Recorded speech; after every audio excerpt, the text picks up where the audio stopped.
The sentence I'm about to say can only exist in an unfortunate America in which the President of the United States is in deep cognitive decline.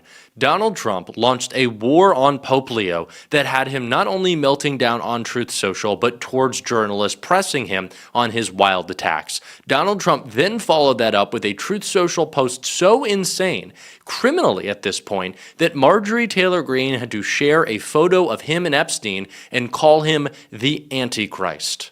That is a series of events that unfolded in about 2 hours max. That was the period of time in which all of that happened. And it is because Donald Trump is in such deep cognitive decline that he has lost his mind publicly in a way that is even shocking for Donald Trump. And that is a high bar, or maybe a low bar, I should say. But we are going to get into all of it in this video. The Epstein, the Marjorie Taylor Greene, the attack with the Pope, Donald Trump losing his mind, so do stick around. Now to that extraordinary new front that the President of the United States is now taking his fight to, taking on the Pope. And Pope Leo is responding, a statement that no Pope has ever made before, or quite frankly, ever has had to make before.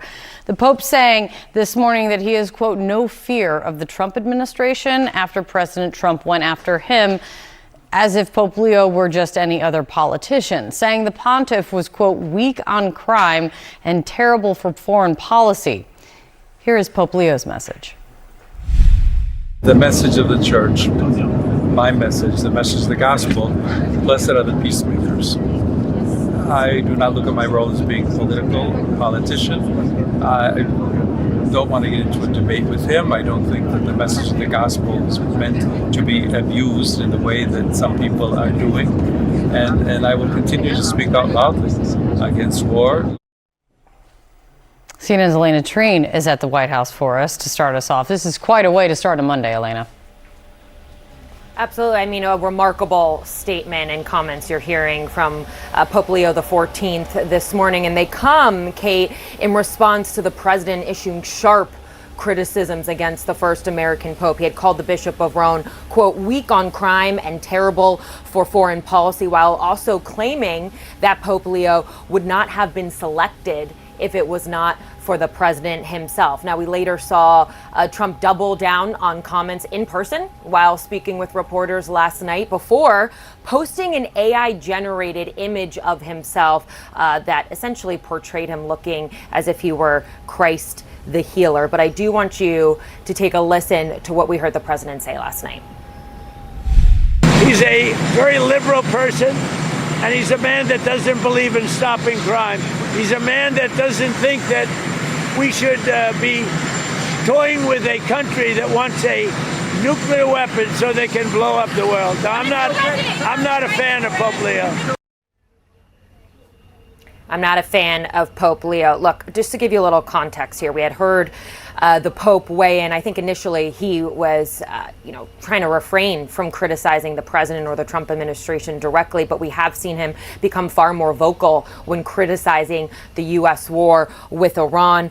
Last week, he condemned the president's rhetoric, specifically after we saw President Trump issue that threat that a whole civilization would die tonight. Now, I want to give you a little context as well. It's very interesting, and what I'm going to be watching for is what the 53 million Americans who are Catholic, who identify as Catholic, I would also say, put that in another number that's known as 20% of the voting public.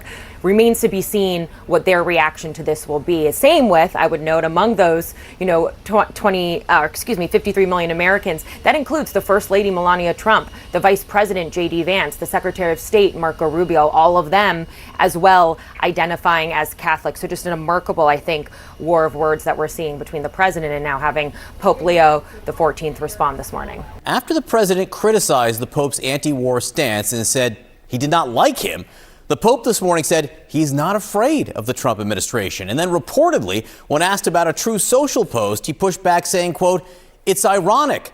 The name of the site itself, say no more. Let's get to CNN Vatican correspondent Christopher Lamb, who is traveling with the Pope. You were in Algeria. You were on that plane where those extraordinary comments were made. What did you hear? Well, John, there was extraordinary and very strong comments from Pope Leo. Of course, I was among a group of journalists who travel traveled with the Pope to Algeria. He came to the back of the plane as his custom, and he was asked about Trump's Truth Social post, that extraordinary broadside against Pope Leo, and he had a consistent message that was, I'm not a politician, I don't want to get into a back and forth, but I'm going to continue to speak out. And he said, blessed are the peacemakers. Here is some more of what Leo had to say on board the plane. I have no fear of neither the Trump administration nor speaking out loudly about the message of the gospel. And that's what I believe. I am called to know what the church is called to do. We're not politicians. We're not looking to make foreign policies with the same perspective that we might understand it. But I do believe in the message of the gospel. Blessed are the peacemakers. It's a message that the world needs to hear. I'm not a big fan of Pope Leo.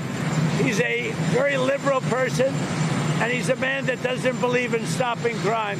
He's a man that doesn't think that we should be toying with a country that wants a nuclear weapon so they can blow up the world. I'm not a fan of Pope Leo. Absolutely, All right. no, that's true. There's a lot going on this Monday morning. That would be Donald Trump's very upset that the Pope actually reads the Bible and the Gospel, and he actually quotes the Gospel and he quotes the Bible. Blessed are the peacemakers. And Mika, that doesn't even get to what the president last night posted a picture of himself. Posted a picture of himself. Yeah, that was in response. An AI picture is Jesus Christ healing people, and it just, I don't know, just the Baptist in me reminded me of what Jesus said. Many believers will fall away and betray one another and hate one another. And false prophets will arise and lead many astray. And because lawlessness will be increased, the love of many will grow cold. That wasn't the Pope. That actually was Jesus, who also said, blessed are the peacemakers, blessed are the meek, blessed are those who hunger and thirst for. We'll go through the whole thing down the road. Moments ago, Pope Leo responded on a flight to Algeria, telling reporters, quote, I have no fear of the Trump administration, or speaking out loudly of the message of the gospel, which is what I believe I am here to do. The gospel will be around much longer than any politician. Good morning and welcome to Morning Joe. It is Monday, April 13th, and we have so much to get to this morning. With us, we have the co-host of our 9 a.m. hour, staff writer at The Atlantic, Jonathan Lemire. President Emeritus of the Council on Foreign Relations, Richard Haass, is with us. Editor at The Insider, Michael Weiss, joins us once again. And columnist and associate editor at The Washington Post, David Ignatius is here. David Ignatius, and I just want to talk about this briefly because we have so much news to cover. You almost wonder if Donald Trump posting a picture of himself as Jesus is to distract from all the terrible news that happened for the administration yesterday. But I do want to just put this in perspective. A week ago, Donald Trump, the president of the United States, promised mass genocide as a negotiating tactic, promised mass genocide against an entire civilization. This week, he portrays himself as Jesus Christ while viciously attacking the Pope. That's a rough week or so, and raises many, at least I think to me and many people in Washington, many disturbing questions. Everyone thought that this was pretty batshit crazy, and I agree. That was obviously Epstein in that post, and Marjorie Taylor Greene was pretty disturbed by it, maybe even more so than anyone else, because she ended up calling Donald Trump. Actually, let's just get into what she had to say about Trump. Marjorie Taylor Greene responded to this post, sharing the photo, which is clearly, like pretend Christ Trump with demons behind him, and he's blessing a sick Jeffrey Epstein. Marjorie Taylor Greene wrote from her former congressional Twitter account, on Orthodox Easter, Donald Trump attacked the Pope because the Pope is rightly against Trump's war in Iran, and then he posted this picture of himself as if he is replacing Jesus. This come after last week's post of his evil tirade on Easter and then threatening to kill an entire civilization. I completely denounce this, and I'm praying against it. In a follow-up post on Twitter, Marjorie Taylor Greene said that this was essentially next to the Antichrist. She used the word Antichrist. She said this was the Antichrist. That is the state of things right now. And that's just a Sunday night. That's a Sunday night. More so than anything, aren't we just tired of this? So, if you look at the entire situation closely, this is not just another random controversy. It feels like part of a much bigger pattern that's unfolding right in front of us. One side, you have a major political figure openly going after a global religious leader, and on the other side, responding in a way that only adds more fuel to the fire. At the same time, figures from within his own political circle are reacting publicly, which makes the whole situation even more unusual and hard to ignore. This is no longer just about disagreement or debate, it's turning into something far more intense and personal. The reason this story is gaining so much attention is because it brings together politics, religion, and controversy all at once. Three things that naturally drive strongly reactions from people. When a figure like the Pope responds with calm defense and the response to naturally like defense and the response to that is even more aggressive, it creates a cycle that keeps pulling more attention. Then when names and narratives like Epstein get pulled into the mix, the curiosity and speculation grow even stronger. From my perspectives, this highlights how much modern political discourse has shifted away from policy and toward personality, image, and shock value. It raises a serious question about whether this is all a calculated strategy to dominate attention or a sign that things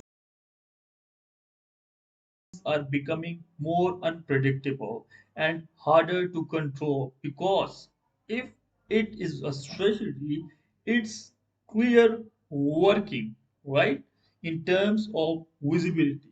But if it is not, then the implications are much more concerning. Ultimately, situation like this don't just shape headlines. This shape how people like and even themselves, and that why it become important to step back and really analyze what happening bef- beyond just the surface drama. So the real question is, how do you see it?